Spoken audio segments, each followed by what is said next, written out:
Pushpa impossible serial के सभी fans को मेरा नमस्कार।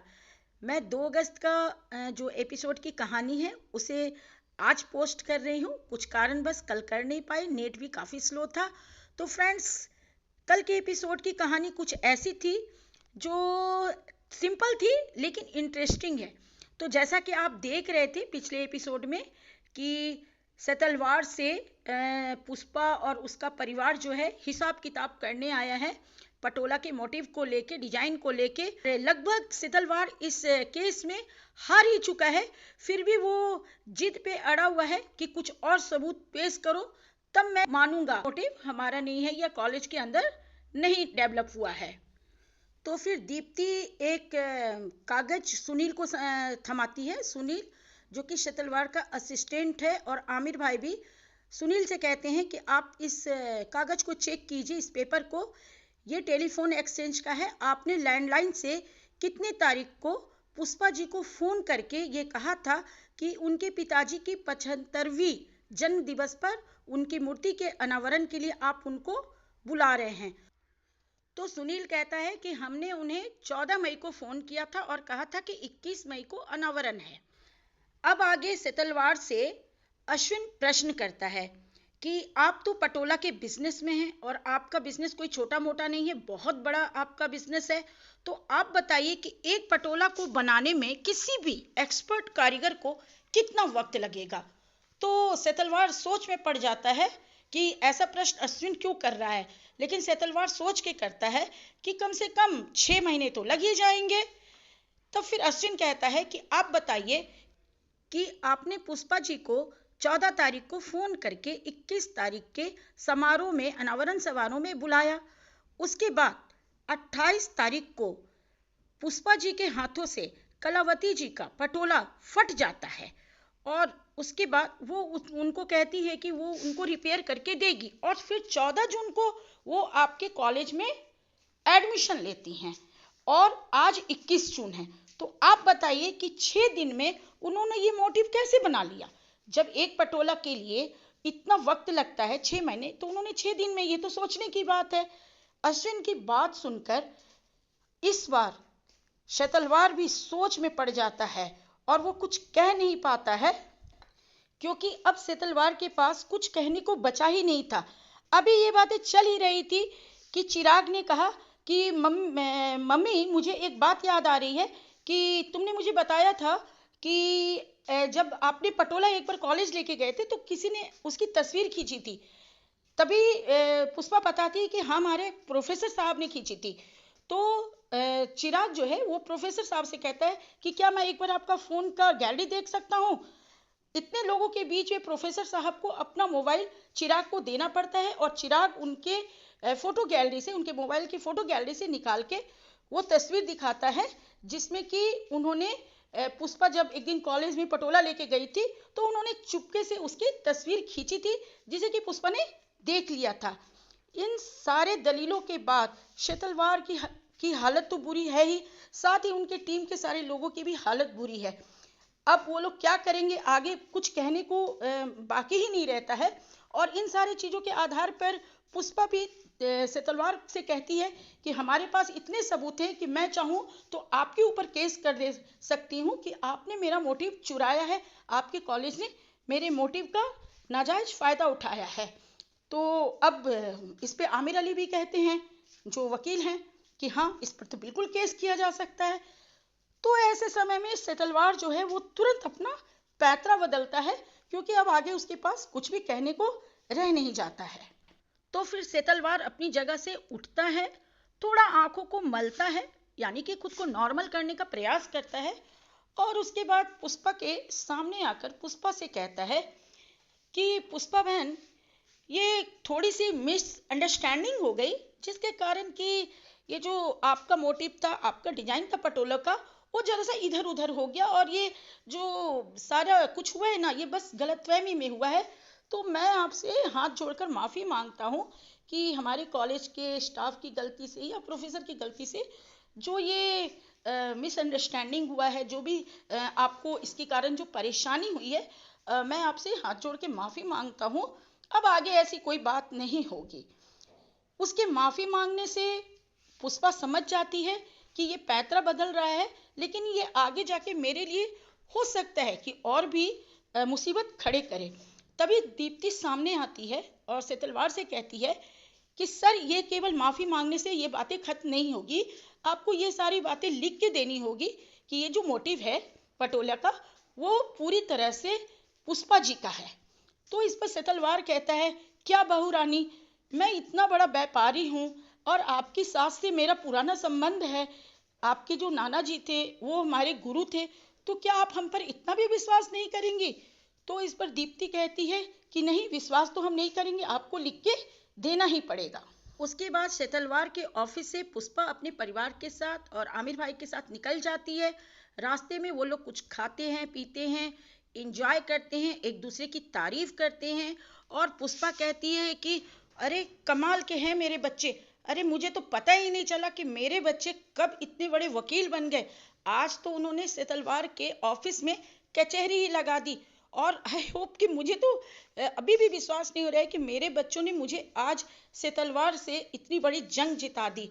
और वो रावसी की भी काफ़ी तारीफ करती है, अपनी बहू की भी काफ़ी तारीफ करती है और उनको फिर से एक बार कस के गले लगा लेती है।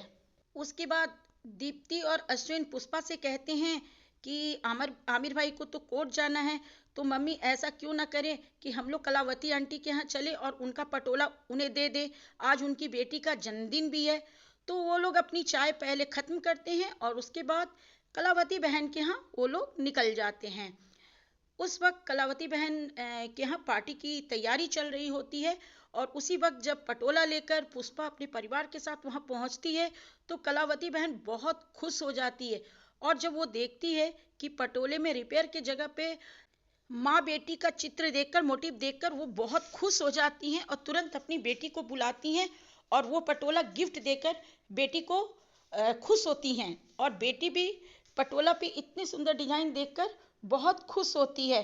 उसके बाद वो इसके लिए पुष्पा को बहुत बहुत धन्यवाद देती हैं और उनसे कहती है कि अब तो पुष्पा बहन आपको एक काम करना होगा, आपको मेरे लिए भी एक सुंदर सा पटोला बनाना होगा।